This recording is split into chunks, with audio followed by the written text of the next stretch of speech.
ഇന്ന് നമ്മൾ കാണാൻ പോകുന്ന സംഭവം ഈ വർഷത്തിന്റെ തുടക്കത്തിൽ തന്നെ നടന്ന വളരെ ഞെട്ടിപ്പിക്കുന്ന ഒരു കൊലപാതകം. ഇത് ആര് ചെയ്തു എന്നുള്ളത് കേൾക്കുമ്പോഴാണ് നമുക്കുള്ളിൽ ഭയമുണ്ടാകുന്നത്. ഇവർ നന്നായി പഠിച്ചിട്ടുണ്ട്, അമേരിക്കയിലൊക്കെ പോയി പഠിച്ചിട്ടുണ്ട്, ഗോൾഡ് മെഡലിസ്റ്റ് ആണ്. 2021 സർവേ അനുസരിച്ച് എത്തിക്സിൽ 100 ബ്രില്യൻ്റ് ആയിട്ടുള്ളവരിൽ ഇവരും ഒരാളാണ്.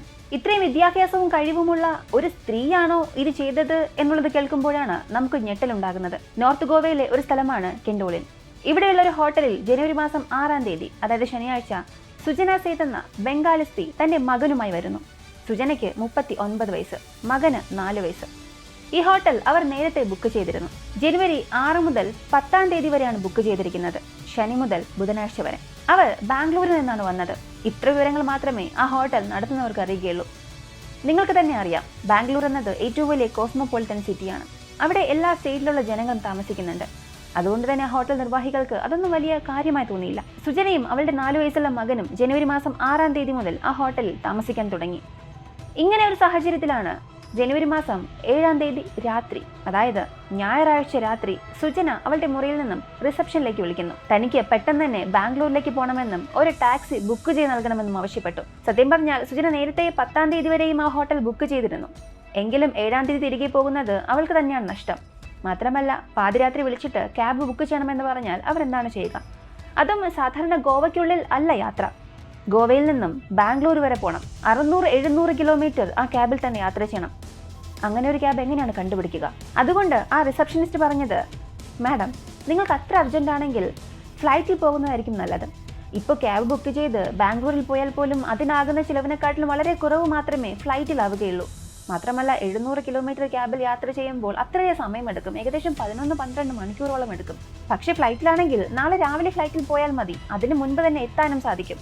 അപ്പോൾ പണവും ലാഭം, സമയവും ലാഭം. അതിനാൽ ഞങ്ങൾ ഫ്ലൈറ്റ് ബുക്ക് ചെയ്ത് നൽകട്ടെ എന്നാവശ്യപ്പെടുന്നു. ഇപ്പോൾ സുജന പറഞ്ഞത്, ഇല്ല, എനിക്ക് ടാക്സി തന്നെ വേണമെന്ന്. മറ്റു മാർഗമില്ലാതെ റിസപ്ഷനിസ്റ്റും എങ്ങനെയൊക്കെയോ ഒരു ക്യാബ് കണ്ടുപിടിക്കുകയും രാത്രി 1 മണിക്ക് അവരെ വിളിക്കുകയും ചെയ്തു. ഇതിന് 3000 രൂപ ചിലവാകുമെന്ന് പറഞ്ഞു. അതൊന്നും സാരമില്ല, എനിക്ക് എങ്ങനെയെങ്കിലും പോയാൽ മതിയെന്ന് പറഞ്ഞു. അങ്ങനെ സുജന ആ ഹോട്ടലിൽ നിന്നും പുറത്തേക്ക് വരികയാണ്. ഇപ്പോൾ റിസപ്ഷനിൽ ജോലി ചെയ്യുന്നവർ ശ്രദ്ധിച്ച ഒരു വിചിത്രമായ കാര്യം, സുജന വന്നപ്പോൾ അവളുടെ കൂടെ ഒരു ചെറിയ കുട്ടിയുണ്ടായിരുന്നു. എന്നാൽ ഇപ്പോൾ അവനെ കാണാനില്ല. അതുമാത്രമല്ല, അവളുടെ കയ്യിൽ ഇപ്പോൾ ഒരു വലിയ ബാഗുണ്ട്. അത് തൂക്കാൻ പോലും ഒരുപാട് കഷ്ടപ്പെടുന്നുണ്ട്. അത്രയേറെ ബുദ്ധിമുട്ടി തൂക്കിയെടുത്തിട്ട് അവൾ ആ ക്യാബിനുള്ളിൽ കയറുന്നു. ഇത് ഹോട്ടലിൽ ജോലി ചെയ്യുന്നവർക്ക് വല്ലാത്തൊരു അനുഭവം ഉണ്ടാക്കി. അങ്ങനെ 1 മണിക്കൊക്കെ സുജന അവിടെ നിന്ന് തിരിച്ചു. ഇതിനുശേഷം ആ ഹോട്ടലിലുള്ളവർ സുജന താമസിച്ച ആ മുറി വൃത്തിയാക്കാനായി സ്റ്റാഫിനെ അയക്കുന്നു. സ്റ്റാഫും ആ മുറി തുറന്നു നോക്കിയപ്പോൾ അവിടെ ഉണ്ടായിരുന്ന ബെഡ്ഷീറ്റിലും ടവലിലുമെല്ലാം രക്തമായിരുന്നു. സുജനയുടെ കൂടെ ഉണ്ടായിരുന്ന 4 വയസ്സുള്ള മകനെ കാണാനില്ല. അവളും വളരെ കഷ്ടപ്പെട്ട് ഒരു ഹെവിയായ സൂട്ട് കേസ് തൂക്കിക്കൊണ്ടുപോകുന്നു. അവൾ താമസിച്ച മുറിയിലാണെങ്കിലോ രക്തക്കറകളും കണ്ടു. ഇതെല്ലാം ബന്ധിപ്പിച്ച് നോക്കിയപ്പോൾ വന്ന ഉത്തരം ആ ഹോട്ടലിലുള്ള എല്ലാവരെയും തന്നെ ഞെട്ടിച്ചു.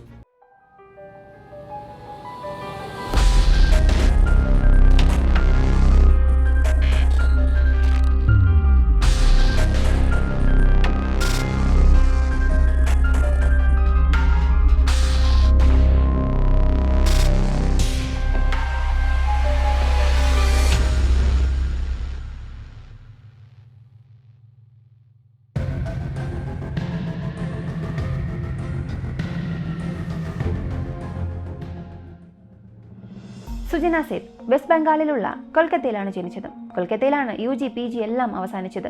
മെയിൻ സബ്ജക്ട് ഫിസിക്സ് ആയിരുന്നു. സുജനയ്ക്ക് ഒഫീഷ്യലായി ഒരു ലിങ്ക്ഡിൻ അക്കൗണ്ട് ഉണ്ട്. അതിലുള്ള ചില വിവരങ്ങളാണ് ഞാനിപ്പോൾ പറയാൻ പോകുന്നത്. കൊൽക്കത്തയിൽ പോസ്റ്റ് ഗ്രാജുവേഷൻ അവസാനിപ്പിച്ചിട്ട് 2008 ബാംഗ്ലൂരിലേക്ക് വരുന്നു.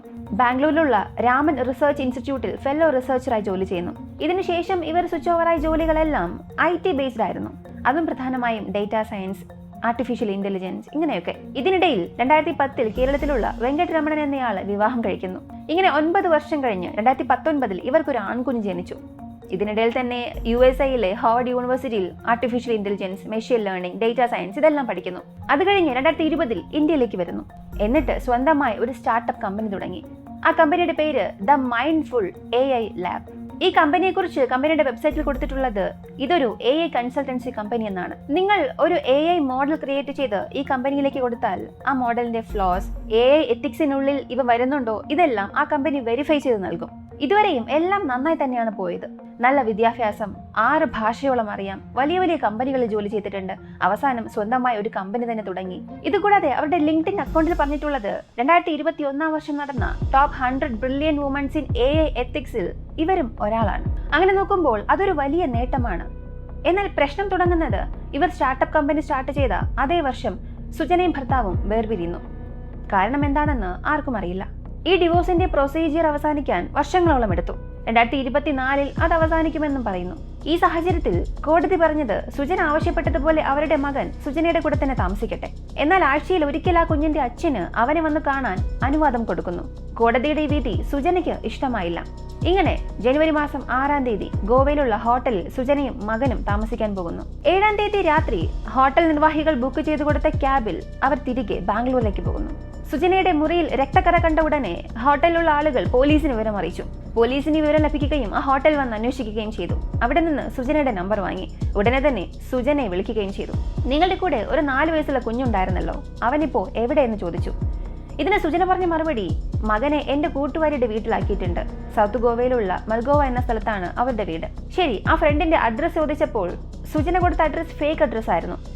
അതൊരു ഫേക്ക് അഡ്രസ് ആണെന്ന് കണ്ടെത്തിയ ഉടനെ തന്നെ പോലീസുകാർ അലേർട്ടായി. പെട്ടെന്ന് തന്നെ ഹോട്ടൽ എംപ്ലോയീസിൽ നിന്ന് ആ ക്യാബ് ഡ്രൈവറിന്റെ നമ്പർ വാങ്ങുന്നു.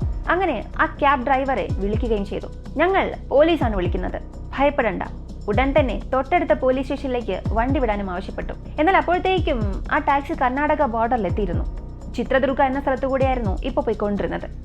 ഡ്രൈവർ ഇപ്പോൾ ചെയ്തത് ചിത്രദുർഗ പോലീസ് സ്റ്റേഷനിലേക്ക് ആ കാർ വിട്ടു. അവിടെ നേരത്തെ അലർട്ടായിരുന്ന പോലീസുകാർ ചുറ്റി വളഞ്ഞ് സുജനയുടെ സ്യൂട്ട് കേസ് പരിശോധിക്കുന്നു. അത് നോക്കിയപ്പോൾ അതിനകത്ത് 4 വയസ്സുള്ള അവരുടെ തന്നെ സ്വന്തം മകന്റെ ശരീരമായിരുന്നു. ഇതെങ്ങനെ വന്നുവെന്ന് അവളോട് ചോദിച്ചപ്പോൾ അവൾ പറഞ്ഞ മറുപടി, ഞാൻ ഇവനെ കൊന്നിട്ടില്ല. ഞാൻ ഉറക്കത്തിൽ നിന്നും എഴുന്നേറ്റ് നോക്കിയപ്പോൾ ഇവൻ മരിച്ചു കിടക്കുകയായിരുന്നു. ഭയത്തിൽ സൂട്ട്കേസിൽ ഇവനെ അടച്ച് ഞാൻ ബാംഗ്ലൂരിലേക്ക് പോവുകയായിരുന്നു എന്ന് പറഞ്ഞു. പക്ഷെ പോലീസ് ഇത് വിശ്വസിക്കാൻ തയ്യാറായില്ല. അതിന് പ്രധാന കാരണം കുഞ്ഞിന്റെ ശരീരം കണ്ടെത്തിയ ഉടനെ തന്നെ പോസ്റ്റ്മോർട്ടം ചെയ്യാൻ അയച്ചു. കുമാർ നായക് എന്ന ഡോക്ടറായിരുന്നു ആ കുഞ്ഞിന്റെ ശരീരം പോസ്റ്റ്മോർട്ടം ചെയ്തത്. അദ്ദേഹം പറഞ്ഞത്, ഈ കുഞ്ഞ് മരിച്ചിട്ട് ഏകദേശം 36 മണിക്കൂറായിട്ടുണ്ടാകും. 7-ാം തീയതി തന്നെ ആയിരിക്കണം മരണം സംഭവിച്ചിട്ടുണ്ടാവുക.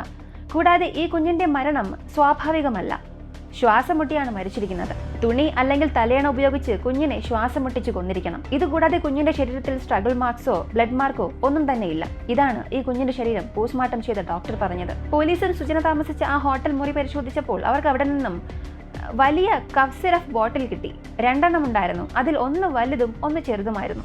അങ്ങനെയാണെങ്കിൽ കുഞ്ഞിന് ഈ സിറപ്പ് ഓവർഡോസ് കൊടുക്കുകയും കുഞ്ഞിനെ മയക്കി കിടത്തി സുജന തന്നെ കുഞ്ഞിനെ ശ്വാസം മുട്ടിച്ച് കൊന്നിരിക്കാനും സാധ്യതയുണ്ടെന്ന് പറയുന്നു.